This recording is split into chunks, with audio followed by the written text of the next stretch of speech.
दोस्तों जय श्री राम। योग मंत्र साधना चैनल पर आपका स्वागत है। आज इस वीडियो में हम माता कैकेयी के विषय में चर्चा करने जा रहे हैं।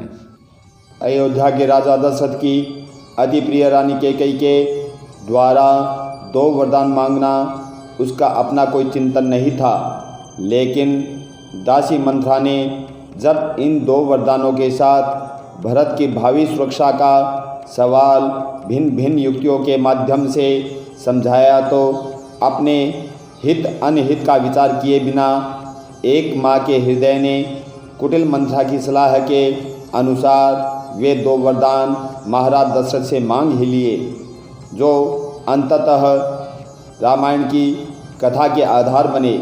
लेकिन इस सुरक्षा के चिंतन के कारण कैकेयी को अपने जीवन में जो लांछन और अवमानना मिली, उसके चलते उनका प्रारब्ध भी अभिषिक्त हो गया। रामायण के नारी पात्र कैकेयी का स्मरण आम आदमी घृणा और तिरस्कार के साथ करता है। आज भी कोई अपनी पुत्री का नाम कैकेयी नहीं रखता और न ही रामायण के दौरान कैकेयी के चरित्र पर किसी का ध्यान जाता है। कैकेयी निंदा की पात्र है या वंदना की, अथवा कैकेयी रघुवंश का हित चाहती थी या अनहित। आप ये वीडियो देखें, आप खुद कहेंगे कि कैकेयी वंदनीय है, सिर्फ वंदनीय है। रत्न ऋषि राजा अश्वपति के राजपुरोहित थे और कैकेयी राजा अश्वपति की बेटी थी। रत्न ऋषि ने कैकेयी को सभी शास्त्र वेद पुराण की शिक्षा दी थी। एक दिन बातों ही बातों में अयोध्या नरेश महाराज दशरथ की चर्चा चल पड़ी। रत्न ऋषि ने कैकेयी को बताया कि दशरथ की कोई संतान राजगद्दी पर नहीं बैठ पाएगी और साथ ही ज्योतिष गणना के आधार पर यह भी बताया था कि दशरथ की मृत्यु के पश्चात यदि 14 वर्ष के दौरान कोई संतान गद्दी पर बैठ भी गई तो रघुवंश का नाश हो जाएगा। यह बात कैकेयी ने पूरी तरह हृदय में धारण कर लिया और विवाह के बाद भी कैकेयी के जहन में यह बात पूरी तरह समाई हुई थी। जब राम के राज तिलक करने का अवसर आया तो बुद्धिमती कैकेयी को राजपुरोहित के कथन का स्मरण हो आया और उसने यह निश्चय कर लिया कि वह अपने प्रिय पुत्र राम को रघुवंश के विनाश का कारण नहीं बनने देगी। और वही हुआ। राम के वन गमन के पश्चात कैकेयी भरत के लिए भी यही चाहती थी कि वह राज सिंहासन पर बैठकर राज्य का संचालन न करे, और यही हुआ। भरत ने राज कार्य तो संभाला, लेकिन राज सिंहासन धारण न कर सिंहासन पर राम की चरण पादुका स्थापित कर राज्य का शासन कुशासन पर बैठकर संचालित किया। कैकेयी ऐसी रानी थी जो अस्त्र शस्त्र और रथ संचालन में पारंगत थी, इसलिए कई बार युद्ध में वह राजा दशरथ के साथ होती थी। एक बार राजा दशरथ और बाली का आमना सामना हो गया और उनके इस युद्ध के दौरान कैकेयी भी दशरथ के साथ मौजूद थी। बाली को वरदान था जिस पर उसकी निगाह पड़ेगी उसकी आधी शक्ति बाली को मिल जाएगी। और युद्ध के दौरान हुआ भी ऐसा, जब देखते ही देखते बाली ने राजा दशरथ की आधी शक्ति छीन ली। इसका नतीजा यह हुआ कि राजा दशरथ को बाली के हाथों हार मिली। बाली ने दशरथ के सामने शर्त रखी कि युद्ध में हार के बदले या तो दशरथ अपनी रानी कैकेयी को छोड़ जाए या फिर रघुकुल की शान कहे जाने वाले मुकुट को छोड़ जाए। जिसके बाद दशरथ ने मुकुट बाली के पास रख छोड़ा और कैकेयी को लेकर चले गए। कैकई कुशल योद्धा थी, लिहाजा उन्हें इस बात का बहुत दुख था कि रघुकुल का मुकुट राजा दशरथ ने उनके बदले रख छोड़ा है। कैकई को हर पल राज मुकुट को वापस रघुकुल लाने की चिंता सताती रहती थी। जब श्री राम के राज तिलक की घड़ी आई तब दशरथ और कैकई के बीच मुकुट को लेकर बात हुई, लेकिन वो मुकुट बाली के पास है, इस बात को सिर्फ यही दोनों जानते थे। कैकई ने रघुकुल की शान कहे जाने वाले मुकुट को वापस लाने के लिए श्री राम को वनवास भेजने का कलंक अपने माथे पर लिया है। कैकई ने श्री राम को 14 साल वनवास के लिए भिजवाया और उन्होंने श्री राम से कहा कि बाली से रघुकुल के मुकुट को वापस लेकर आना है। श्री राम ने जब बाली को मारकर गिरा दिया तब अपना परिचय देते हुए उस मुकुट के बारे में पूछा। तब बाली ने कहा कि एक बार मैंने रावण को बंदी बनाया था, जब वो भागा तब छल से आपके कुल के मुकुट को भी अपने साथ लेकर भाग गया। बाली ने श्री राम से अपने पुत्र अंगद को सेवा में लेने के लिए आग्रह करते हुए कहा कि मेरा पुत्र अपने प्राणों की बाजी लगाकर भी आपके मुकुट को लेकर आएगा। रावण के कब्जे से मुकुट को वापस लाने का जिम्मा उठाने के बाद बाली पुत्र अंगद एक बार श्री राम के दूत बनकर रावण की सभा में पहुँचे। वहाँ उन्होंने सभा में अपने पैर जमा दिए और उपस्थित वीरों को अपना पैर हिलाकर दिखाने की चुनौती दे दी। अंगद की चुनौती के बाद एक एक करके सभी वीरों ने प्रयास किए, परंतु असफल रहे। अंत में रावण अंगद के पैर डिगाने के लिए आया। जैसे ही वह अंगद का पैर हिलाने के लिए झुका, उसका मुकुट गिर गया और अंगद वो मुकुट लेकर वहाँ से चले गए।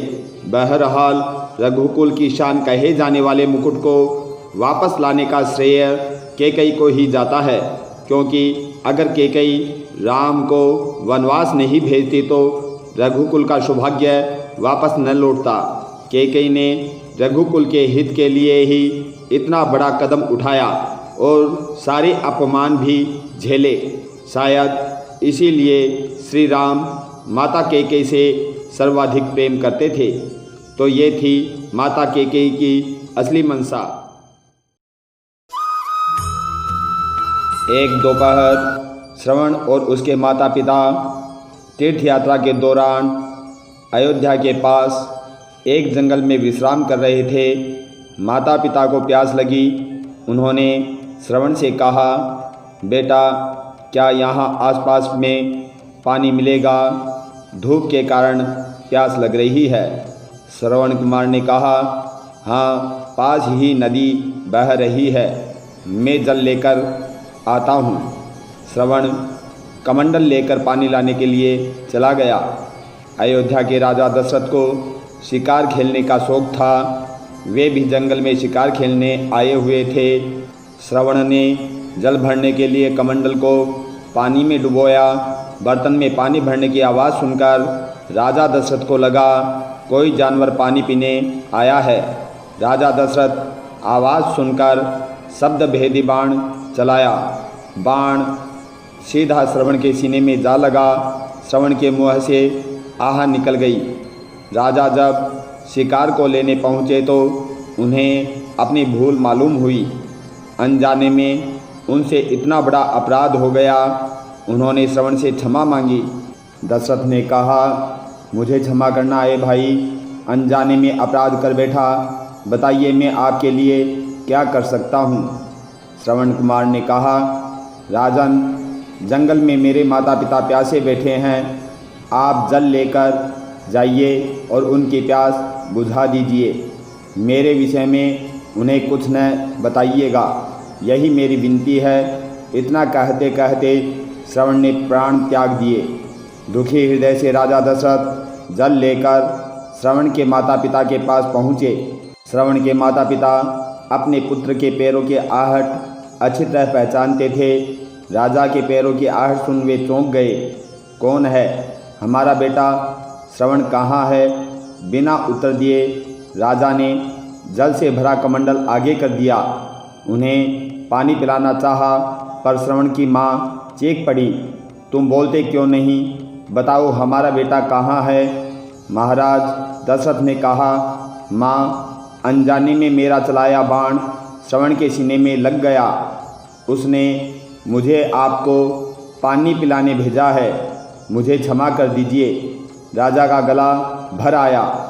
हाँ श्रवण, हाय मेरा बेटा, माँ चित्कार कर उठी। तब श्रवण के माता पिता ने श्राप दिया, जिस तरह हम पुत्र वियोग में अपने प्राण त्याग रहे हैं, उसी तरह हे दशरथ, तुम भी पुत्र वियोग में अपने प्राण त्याग करोगे। इस तरह बेटे का नाम रो रो कर लेते हुए दोनों ने प्राण त्याग दिए। पानी को उन्होंने हाथ में भी नहीं लिया। प्यासे ही उन्होंने इस संसार से विदा ले ली। रानी कैकेयी से हर प्रकार की बात पर महाराज दशरथ चर्चा करते थे। ये कथा भी महाराज दशरथ ने रानी कैकेयी को बताई थी कि श्रवण कुमार के माता पिता ने श्राप दिया है कि पुत्र वियोग में मेरी मृत्यु होगी। राम के राज्याभिषेक को होते देख माता कैकेयी ने मन में विचार किया कि अब राम तो हमेशा यहीं रहेंगे, तो पुत्र वियोग नहीं होगा। पुत्र वियोग होगा इसका मतलब मेरे पुत्रों की मृत्यु और मेरी पुत्र वधुएं विधवा होंगी। नहीं नहीं, ऐसा नहीं हो सकता। ये विचार मन में करके माता कैकेयी ने अपने ऊपर कलंक लेकर राम के लिए 14 वर्ष का वनवास मांगा। एक दिन राम के भोजन का समय हो गया और माता कैकेयी उनको खोज रही थी। माता कैकेयी राम को सबसे ज़्यादा चाहती थी। जब राम नहीं मिले तो सैनिकों को खोजने के लिए भेजा। तब राम उनको सरयू किनारे खेलते हुए मिले और कहा, आपको माता कैकेयी बुला रही है। तब राम ने कहा, माता कैकेयी से कहना आप आएंगी तब ही हम चलेंगे। तब माता कैकेयी वहाँ आई और राम से चलने के लिए कहा। तब राम ने कहा, माता पहले मुझे वचन दो, मैं जो कुछ मांगूंगा वही आप मुझे देंगी। तब कैकेयी ने कहा, ठीक है, जो कुछ मांगोगे वही मिलेगा। तब राम ने माँ सरयू के जल को हाथ में लेकर वचन दो। तब राम ने कहा, माँ सरयू के जल को हाथ में लेकर वचन दो। तब कैकेयी ने सरयू का जल हाथ में लेकर वचन दिया। तब राम ने कहा, हे माता, जब कालांतर में मेरे राज्याभिषेक की तैयारी हो तब आप पिता महाराज से 2 वचन मांगोगी। पहले वचन में 14 वर्ष राम वनवास और दूसरे वचन में भरत का राज्याभिषेक। तब माता कैकेयी ने, चलो चलो महल में चलो, अभी तुम बच्चे हो। तब राम ने कहा, माता आपने सरयू का जल हाथ में लेकर वचन दिया है। तब कैकेयी ने कहा, अच्छा ठीक है, लेकिन एक वचन तुम भी मुझे दो। इस बार जब भी तुम जन्म लो मेरे गर्भ से जन्म लोगे। तब राम ने कहा, हे माता, ये वचन तो मैंने माता कौशल्या को पहले ही दे दिया है, लेकिन मैं वचन देता हूँ, मैं इस बार जन्म लेते ही तुम्हारे पास आ जाऊँगा और आपका ही पुत्र कहलाऊँगा।